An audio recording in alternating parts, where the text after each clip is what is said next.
आज आपण गप्पा मारतोय अंकित द टेक गुरुशी आणि अंकित सोबत आहे प्रियांका. बँड्रा बँडस्टँडला आहे ती. प्रियांका, अंकितला नेहमी हातात बूम घेऊन बोलायची सवय असेल, पण आज त्याच्या बूमचा कंट्रोल तुझ्याकडे आहे. त्याला विचार, या टेक गुरुला स्वतःला कोणती गॅजेट्स आवडतात? नक्कीच त्याला स्वतःला जी गॅजेट्स आवडतात ती सगळी तो घेऊन आलेला एका बॅग मध्ये भरून, आणि आत्ताही त्याच्या हातात एक गॅजेट आहे, तो सतत खेळतोय. त्यामुळे अंकित, स्टॉप इट, डोंट प्ले. आपल्याला बोलायचं आहे. मला सांग, हे कुठला गॅजेट आहे आणि या गॅजेट बद्दल सांग. सोनी प्ले स्टेशन पोर्टेबल माझ्या मते जगातलं बेस्ट पोर्टेबल गेमिंग डिव्हाइस आहे. नो बेसिकली गेमिंग जे आपण करतो टिपिकली घरी ते आयदर कम्प्युटरवर असतं, फिफा म्हणा किंवा क्रिकेट म्हणा किंवा नीड फॉर स्पीड म्हणा, किंवा ऑनलाईन गेमिंग असतं zapac.com किंवा in.com सारख्या साईट्सवर. नो बेसिकली असं जे गॅजेट आहे Sony PlayStation portable, this cost about 9,000-10,000 rupees. खूप महाग आहे just for a gaming device. पण जे प्ले स्टेशन 3 किंवा एक्सबॉक्स 360 सारखे कॉन्सोल्स येतात ते 25,000चे मिळतात. मग हे थोडं स्वस्त आहे त्या मानाने. So it's brilliant because Bombay सारख्या सिटीमध्ये ट्रॅव्हल टाइम इज अबाउट 1-1.5 तास लागतो. तुम्ही बस ॲब्सोल्युटली बसने ट्रेनने जातात तर आयदर FM वर तुम्ही गाणी ऐकू शकतात किंवा पुस्तकं वाचू शकतात किंवा स्वतःला पूर्णपणे एका व्हर्च्युअल वर्ल्डमध्ये घेऊन जाऊ शकतात. ना ॲक्च्युली हा जो गेम मी खेळतोय बर्नआउट रिव्हेंज, आता रस्त्यावर ऑब्व्हियसली तुम्ही लिगली कोणत्याही दुसऱ्या गाड्यांना ठोकू नाही शकत, काहीच करू नाही शकत रॅम्पेज, पण इकडे गेममध्ये करू शकतात. So it's great because virtual वर्ल्डमध्ये तुम्ही एक अशी पर्सनॅलिटी धारण करू शकता जे नॉर्मल लाईफमध्ये you generally cannot do. So it's great fun.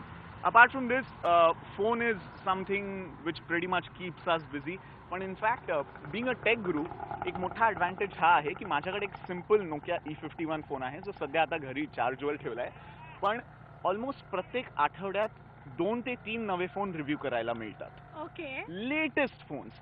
तर जे सगळे नोकिया, सॅमसंग, सोनी एरिक्सन, जे सगळे फोन्स आपण टीव्हीवर ॲडमध्ये वगैरे बघतो त्या सगळ्या फोनशी खेळायला मिळतं. आणि I don't know if it's a guy thing, but mobile phones किंवा गॅजेट्स त्यांच्याशी खेळणं इट्स लाईक अमेझिंग. एवढी मजा येते. ऍक्च्युली मी तुला विचारणार होते की नेहमी असं म्हणतात ना की गेम्स किंवा गॅजेट्स म्हणजे इज इक्वल टू बॉईज आणि असं सगळं समीकरण असतं.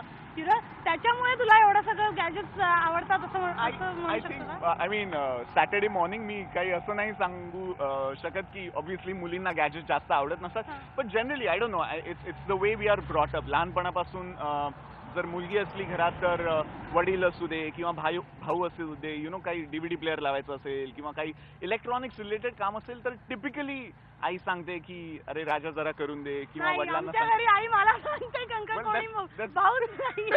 That's very glad. So obviously this is a new pattern जिकडे मुली एकट्या असतात, so they have to fend for themselves, they have to get work there. Gadgets मला आता तुझ्या हातात जो फोन आहे त्याच्याबद्दल सांग.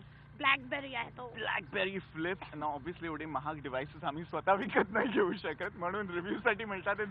स्मार्ट ऑप्शन आहे तुझा.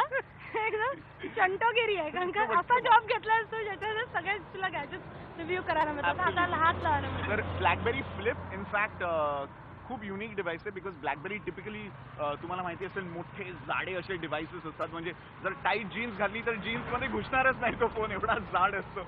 बट नवा फॉर्म फॅक्टर आहे, क्लॅमशेल फॉर्म फॅक्टर आहे, looks very stylish, looks very funky. परत ऑन द गो मी कंटिन्युअस ईमेल आणि इंटरनेटवर असतो. परत पुश मेल सर्व्हिसने कंटिन्युअस तुमचे जे सगळे जर्नलिस्टला दिवसा 200-300 मेल येत असतात, तर on the go on the fly mails बघू शकतो, रिप्लाय करू शकतो. Very funky device. पण मला सांग, एकंदरच मी अगदी ले पर्सन पॉईंट ऑफ व्ह्यू विचारते की आपण इतके सगळे नवीन नवीन ब्रँड्स बघतो फोनमध्ये, पण ब्लॅकबेरीची एक वेगळीच हवा आहे ऍक्च्युली. त्याच्याबद्दल सांग ना. ब्लॅकबेरी ॲज अ ब्रँड हे सगळ्या ब्रँडपेक्षा हटके का आहे? 2-3 गोष्टींमुळे आहे. प्रायमरीली जे तुम्ही इंटरनेट ऍक्सेस करतात किंवा जे मेल्स वगैरे असतात फोनवर, ब्लॅकबेरीचा जो सर्व्हर आहे it's a Canadian company, RIM research in motion म्हणून कंपनी आहे. तर ब्लॅकबेरीचे जे सर्व्हर्स आहेत ते कॅनडामध्ये बेस्ड आहेत. आणि तुम्ही समजा आता इकडे वोडाफोनवर किंवा एअरटेलवर ब्लॅकबेरी सर्व्हिस यूज करतायत, तुमचे सगळा जो इन्फॉर्मेशन असतो तो कॅनडाच्या सर्व्हरवरून रूट होत असतो. याच्यामुळे काय होतं, जी सिक्युरिटी असते इन्फॉर्मेशनची, जी सिक्युरिटी एन्क्रिप्शन आहे या डेटाची किंवा मेसेजेसची, ती ऑलमोस्ट इम्पेनेट्रेबल असते. म्हणजे कोणीच ह्याला त्या इन्फॉर्मेशनला ब्लॅकबेरीच्या सर्व्हरवरनं हॅक नाही करू शकत. म्हणूनच तुम्ही वाचत असाल, इनफॅक्ट जेव्हा बराक ओबामा इलेक्ट झालेले प्रेसिडेंट युनायटेड स्टेट्सचे, ते स्वतः एक ब्लॅकबेरी फॅन आहे. ब्लॅकबेरी फॅन्सला पण एक वेगळी टर्म आहे ज्याला क्रॅकबेरी म्हणतात. ओके. एक्झॅक्टली. तर बराक ओबामा स्वतः एक क्रॅकबेरी आहे आणि इनफॅक्ट त्यांच्या ब्लॅकबेरी फोनला बराकबेरी हे नाव पडलेलं. पण तरी ओव्हर सिक्युरिटी कन्सर्न्स त्यांना स्वतःचा ब्लॅकबेरी फोन द्यावा लागला आणि एक जो वेगळा प्रेसिडेन्शियल फोन असतो तो घ्यावा लागला. पण तुमच्या माझ्यासारखे लोक प्रेसिडेंट ऑफ युनायटेड स्टेट्स नाही आहे, पण सिक्युअर इन्फॉर्मेशन किंवा सिक्युअर डेटासाठी एस्पेशली बिझनेसेसमध्ये जिकडे कॉन्फिडेन्शियल सेल्स डेटा वगैरे असतो, ब्लॅकबेरी पेक्षा सिक्युअर डिव्हाइस तुम्हाला नाही मिळू बरं, शकत. आत्ताच्या आत्ता तुम्हाला भरपूर शब्द सांगितलेले आहेत, ब्लॅकबेरी, क्रॅकबेरी, बॅरॅकबेरी आणि ऑल दिस. तर हे सगळे वर्ड्स डायजेस्ट करायला अजून थोडा वेळ लागेल, त्याच्यामुळे आता आपण घेऊया एक ब्रेक. पाहू फक्त IBN लोकमत.